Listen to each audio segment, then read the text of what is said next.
The fragrance of selfless love that has drawn the world into one family.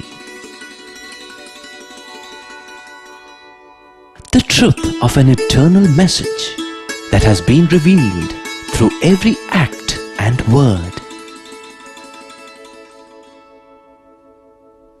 The fulfillment in service that has been taught by relentless sacrifice. The Lord's own life is indeed His message.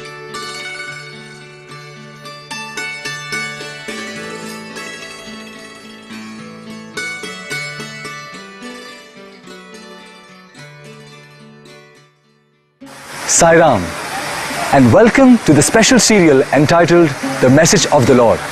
Today's episode being the fourth in the series. If you recall, the take-home lesson from the last episode was that every one of our actions, no matter what, must be in tune with our intrinsic Atmic nature. Maybe that sounds a bit complicated. Let us consider a simple analogy. In India, there are two basic styles of classical music.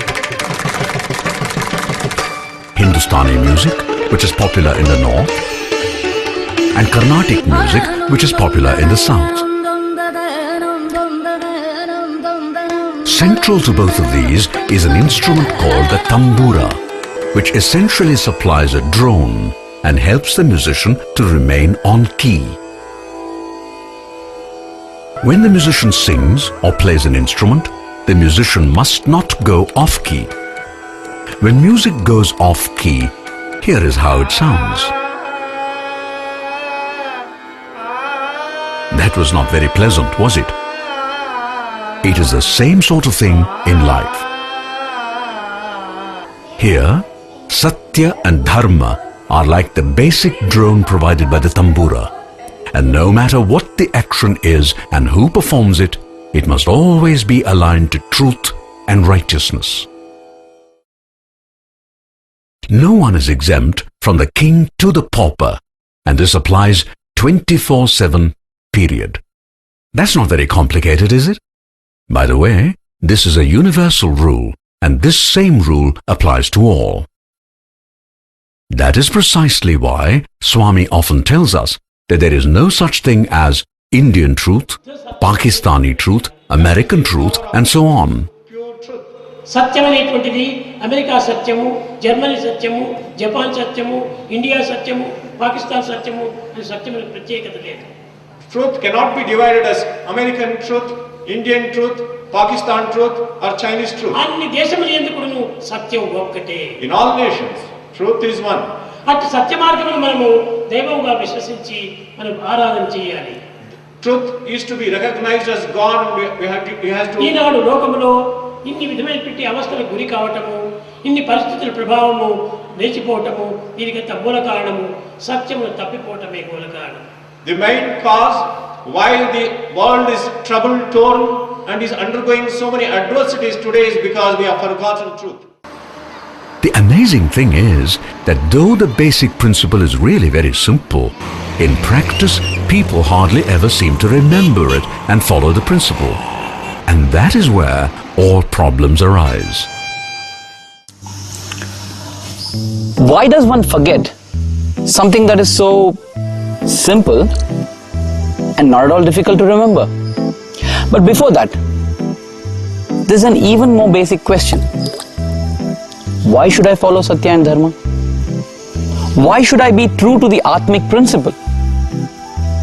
Okay, the Atma is there within me, but what's so great about that? So, why should you be in tune with the Atma? Swami gives the following answer. From God you have come, and to God you must return. Life is essentially a journey to God, no matter whether you are a teacher or a doctor or an engineer or even a businessman. There is the answer. Life is really a journey back to God. And we obviously cannot reach God by following adharma, can we? So that takes care of the basic question why we must be true to our real nature. which is that of the Atma. By the way, those of you who are familiar with Shakespeare's play Hamlet might remember that Polonius tells his son Laertes, "This, above all, to thine own self be true, and it must follow, as the night the day, thou canst not be false to any man." Going back now to the first question about forgetfulness. If you remember, we discussed that last time. Basically, it is the mind which constantly tries to divert our attention from God. So, if we learn to keep the mind under check, then we can get on with the business of living life in a manner that would enable us to return to God, who, by the way, is waiting anxiously for us to come back. Notwithstanding all that has been said, it is a fact of life that people do falter and are not always true to themselves. That is to say, there are invariably many lapses in the strict adherence to Satya and Dharma during one's life. The question then arises, clearly, with a shaky track record like that, one cannot attain God at the end of one's life? Is that person's life a total waste? The answer is, not exactly. You see, during a given birth, there is always some positive progress towards God. However, the goal is not reached. The net result is that reunion with God is made through many lives, except perhaps in rare cases. Thus it is that there is a repeated cycle of births and deaths. That is to say, every birth is followed by death, which is then followed by a new birth, after which death comes again, and so on. In some respects, it is like going through school. A kid is admitted at the age of 5, say, in the lowest class of the school. Thereafter, the student has to work his or her way through class after class till he or she finally graduates from high school. In between, if the performance in a class is not good, the student may even have to repeat that class. Where spiritual evolution is concerned, progress is usually far more bumpy, rather like the stock market graph sometimes. Is there no end to all this? Is there no end to this at all? Does one keep going up and down endlessly? Of course there is an end. And a traditional Indian version of snakes and ladders gives a hint. What you see here is that unlike the usual snakes and ladders in the Indian version, which by the way is based on spirituality, after a certain stage one reaches a safe zone. Once one is in the safe zone, merger with God is only a matter of time. As one becomes more and more refined, God gives a helping hand to pull the person over to Him, rather like a mother bending down to lift a child that is on the ground and crying. Do you want God to give a helping hand real quick? No problem, for Swami has given a simple formula for that. In fact, if you remember, that is the very first thing he did on 20th October 1940 when he announced to the world that he was the avatar of this age.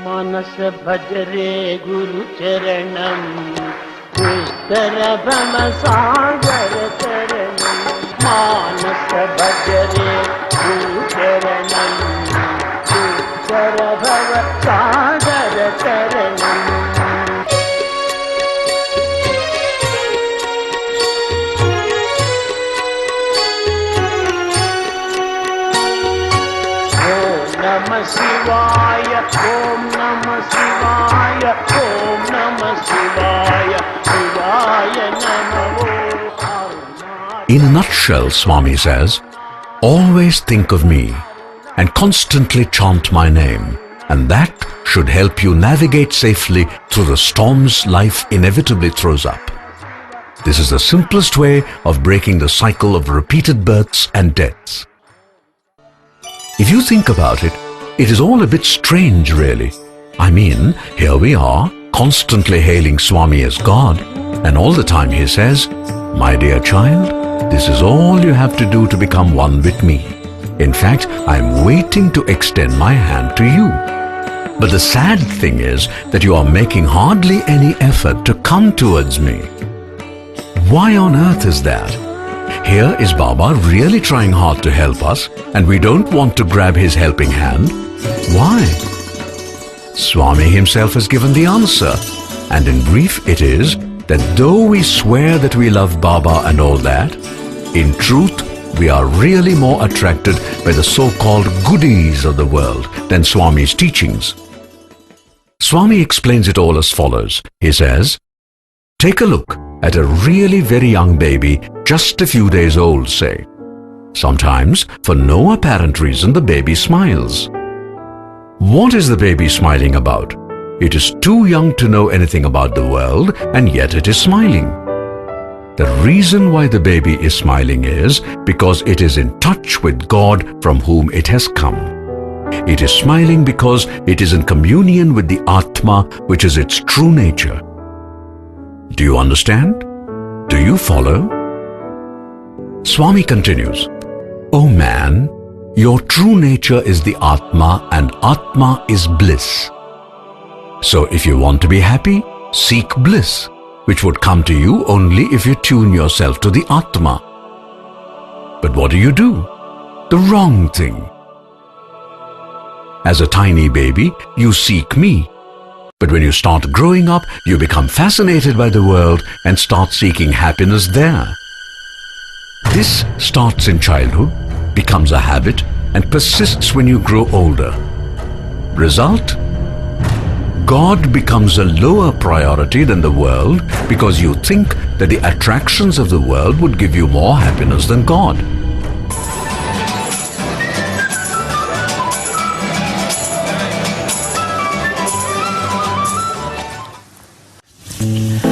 God is always there, right? And he'll never go away.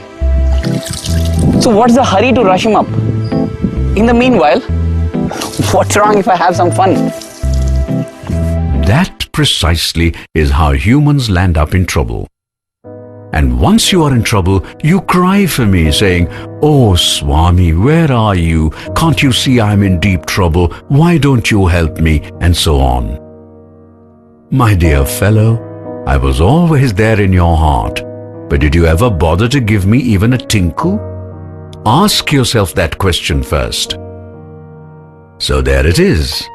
The next time we face difficulties and start blaming Swami for not taking care of us, we must first ask ourselves why we are having problems. The answer is simple. If we forget God and pay too much attention to the world, problems would come to us like a fly rushes towards a sweet. Swami warns us against all this by repeatedly telling us, "O man, deluded by an enemy called desire, who poses as a friend, you go after cheap imitations in the wide world outside. Transient happiness is outside, while bliss is inside. The mind would always drag you to the outside, while the Atma always welcomes you inside. Bliss can never come to you if you listen to your mind and wander outside. Listen to the voice of God within. Seek Him within, and you are sure to find bliss." So now the question becomes, how do I lead my regular life and yet maintain God focus? There are any number of ways of doing that, and in fact, Swami has mentioned many of them. For example, while going in a car, you can listen to bhajans and join the singing.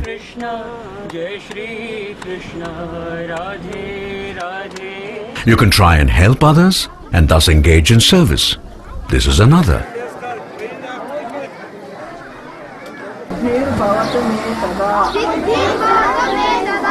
Sometimes it becomes necessary to focus on one's job because that is important, like in the case of a pilot or surgeon. Obviously, when the surgeon is operating, he has to concentrate on what he is doing. And clearly, he cannot be focusing on chanting the name of Baba. However, Swami has given us a simple way out of this apparent difficulty. He says, Just think of me before you start the surgery. Thereafter, you do your work the way you ought to.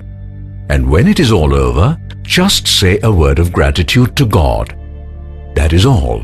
If you do that, you would in fact be united with me throughout. And believe me, I shall see you through the most difficult of surgeries. And this formula can be adopted by anyone, including an airline pilot, for example.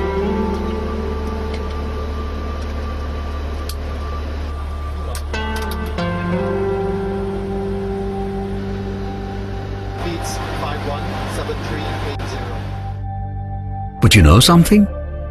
All this calls for some strong willpower, and if you don't have it, then the mind can easily distract you. I know that people often say, "Oh, the mind is so difficult to control." Even Arjuna threw up his hands and complained about it to Krishna. And this is the Kali age. There are so many things that constantly draw our attention away. What are we to do? We are utterly helpless. Is this really true? Are we utterly helpless, as we often claim? Has not Swami told us again and again, "I am in you, below you, above you, behind you, before you," etc.? Has he also not told us repeatedly, "Why fear when I am here?" The question really is, how many are dead serious about following Swami's teachings? You know, when people really want to achieve something they think is important to them, they take enormous trouble.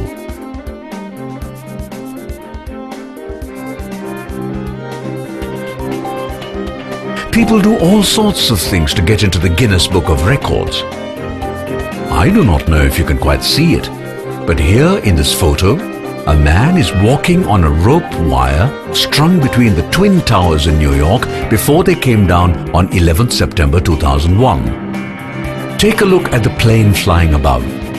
It is an awesome thing to try a feat like this.